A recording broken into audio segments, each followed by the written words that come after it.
금년에는 황순환 이사님과 제가 참석하여 다양한 사례를 들었고 몇 가지 내용에 대해 공유를 해볼까 합니다.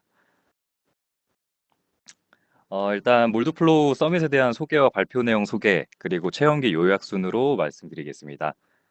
몰드플로우 서밋에 대한 전반적인 소개입니다. 몰드플로우 서밋은 플라스틱 설계 및 제조에 대한 최신 기술과 트렌드를 습득할 수 있는 무료로 진행하는 세미나입니다. 금년도부터는 파워밀과 파워쉐입 사용자를 위한 파워트랙이 추가가 되었고요. 서밋을 통해 몰드플로우의 최신 기술 및 사례 등을 배울 수 있고 다양한 산업을 수 있습니다. 그리고 다양한 사례를 통해 영감을 얻을 수 있는 기회가 주어지게 됩니다. 서밋은 플라스틱, 사출 성형, 금형 산업의 종사자라면 누구나 참석할 수 있는데요. 기존의 몰드플로우 사용자, 금형, 가공 엔지니어 등이 참석할 수 있고 플라스틱 관련 종사자 중에서 플라스틱 제품 개선에 관심 있는 사람이라면 참석할 수가 있습니다. 다음으로 서밋을 통해 다양한 기술 등을 배울 수 있는 기회가 있습니다.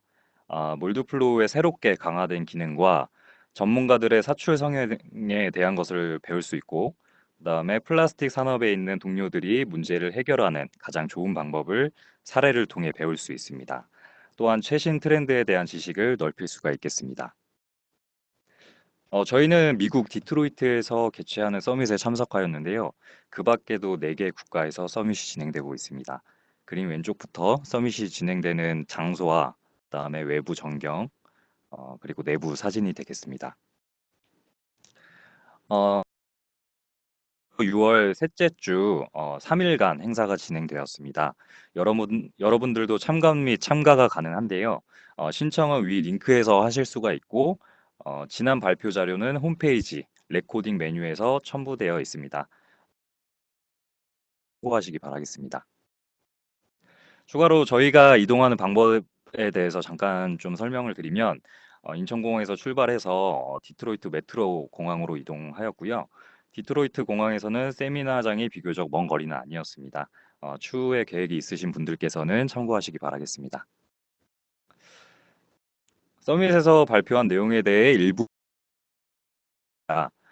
다음과 같이 3일 동안 진행이 되었고 첫날에는 몰드플로우 트랙과 파워 트랙이 있었습니다. 둘째 날에는 몰드플로우 개발 세션이 있었고 마지막 날에는 제품 소개 그리고 리마인드 세션 등이 발표가 되었습니다. 그리고 대부분의 고객의 사례와 몰드플로우의 최신 기술 세미나 발표로 이루어졌고 자세한 내용은 홈페이지에서 확인하시기 바라겠습니다. 몰드플로우 개발 세션입니다. 금년도에 출시할 예정이거나 개발 중으로 스칸디움에 들어가 있는 기능에 대해서 소개하도록 하겠습니다. 싱크마크 결과가 개선이 되었습니다. 기존 리브와 같은 형상에만 의존했던 결과가 좌측 그림에서 보시는 것처럼 후육부와 같은 모든 기하학적 형상을 고려해서 수축에 대한 정도를 나타내게 됩니다. 우측 그림에서는 실물과 비교하여 검증한 결과이고 싱크마크 값이 보다 정확해진 것을 알 수가 있습니다. 다음은 복굴절 해석 시 프린지 패턴이라는 새로운 결과가 추가가 되었습니다.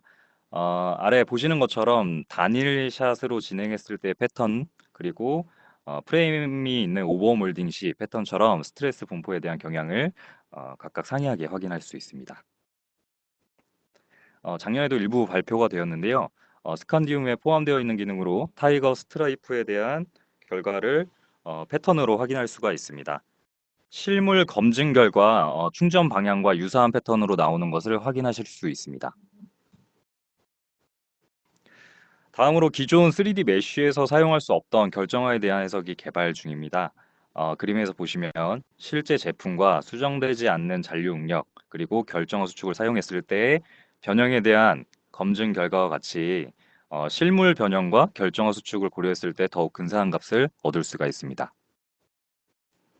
현재 헬리오스에서 지원하는 구조 해석 툴은 아바쿠스, 엔시스 그리고 오토데스크 구조 해석이 나스트랑과 연계해서 해석이 가능합니다. 기존 몰드플로우 2019 버전에는 그림에서 보시는 것처럼 보합 시 대부분의 웰드 서피스 값이 상당히 작아지는 결과를 보였는데요.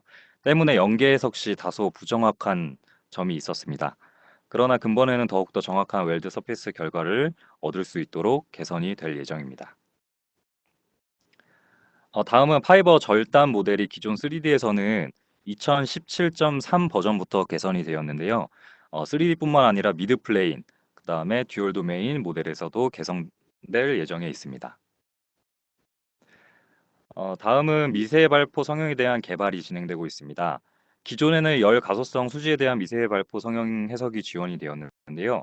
스칸디움에서 열 경화성 수지의 미세 발포 성형, 그리고 화학적 폴리우레탄 발포 성형 해석을 진행할 수 있습니다. 어, PU 발포 성형의 경우에는 메모리폼과 같은 제품에 사용되는데요. 일반 발포 성형과는 다르게 2.5%만 사출이 진행되고 나머지는 발포에 의해 캐비티를 채우게 되는 공법입니다. 다음은 스트립 솔버의 정확도가 향상되었습니다.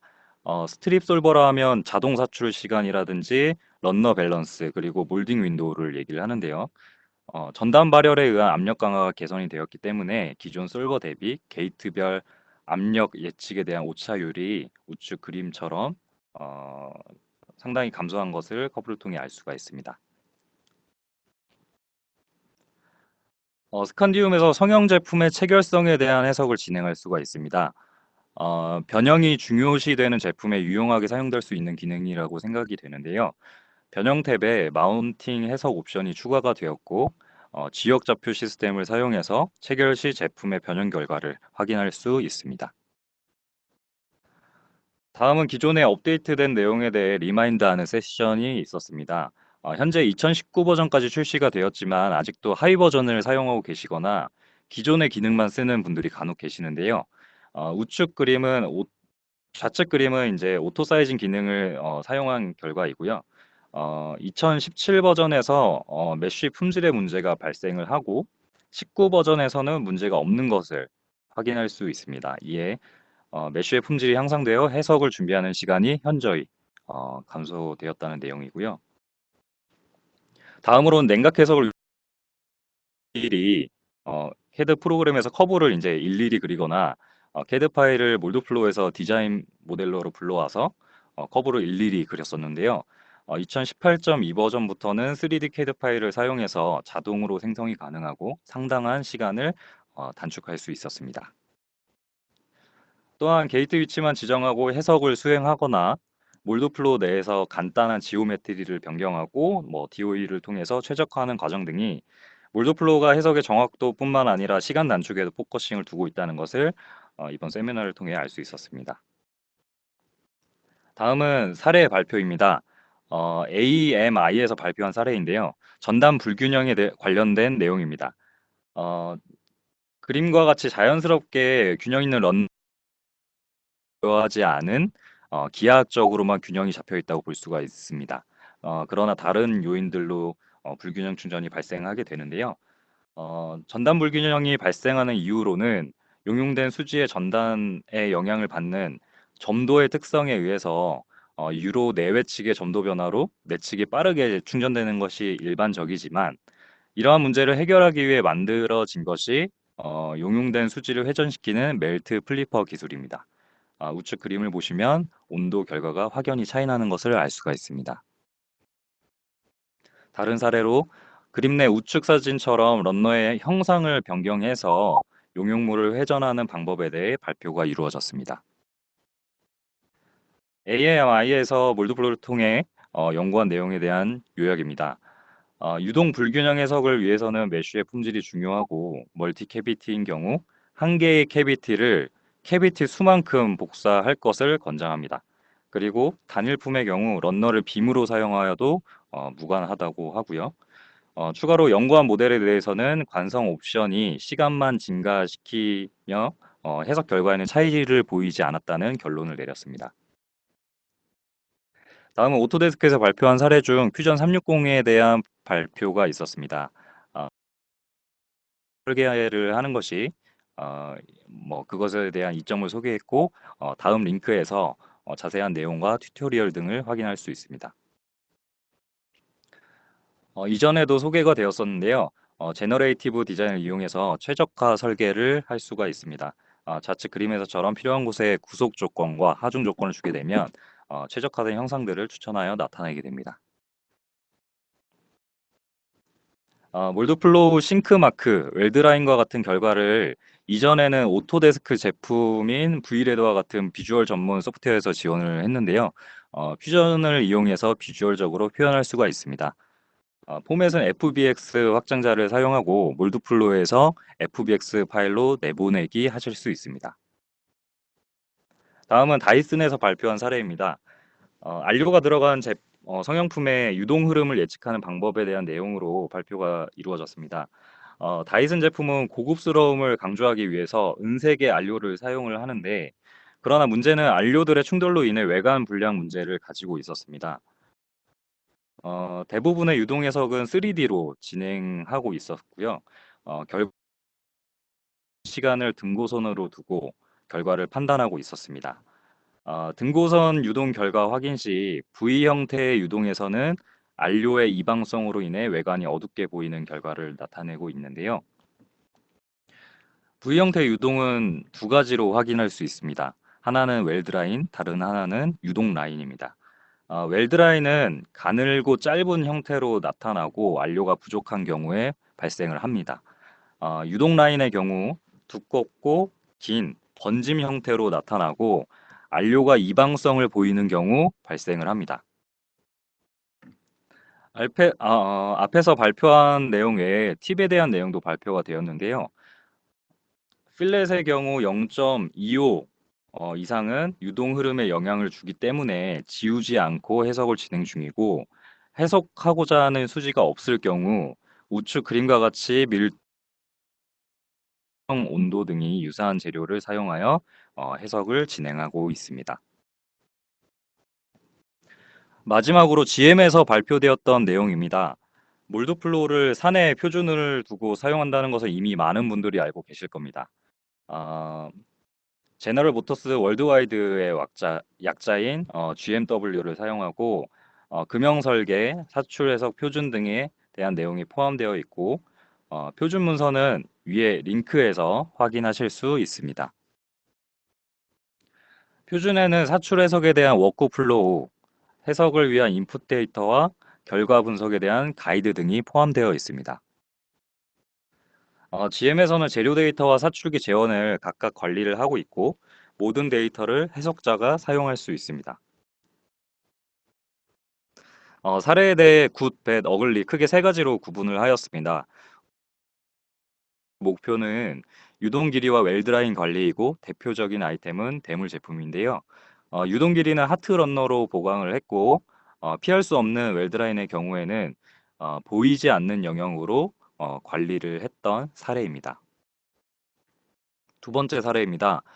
목표는 웰드라인과 에어트랩 관리이고, 유동 선단의 패턴을 변경해서 벤트가 가능하도록 변경했던 사례입니다. 우측 그림을 보시게 되면 유동 선단의 모양에 따라 벤트의 가능성 유무를 판단하고 있습니다. 국내 일부 업체에서는 설계 스펙에만 의존하기 때문에 역보정 설계가 어려운 경우가 있는데요.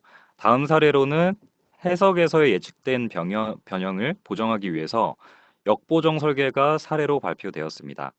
원본 캐드 데이터로 변형 해석 시에 마운팅부가 약 4에서 5mm 위로 변형되던 것을 금형 설계상에서 약 3mm 정도 보상을 하였고, 해석을 진행했을 때 원하는 목표치가 나왔던 사례입니다.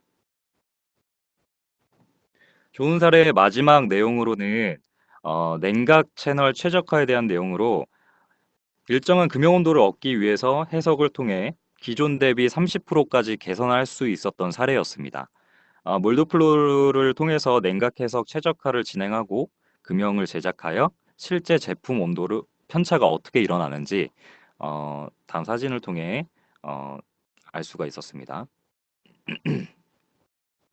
다음은 나쁜 사례 중에 제품 변형으로 인해 체결 불량이 발생한 사례입니다.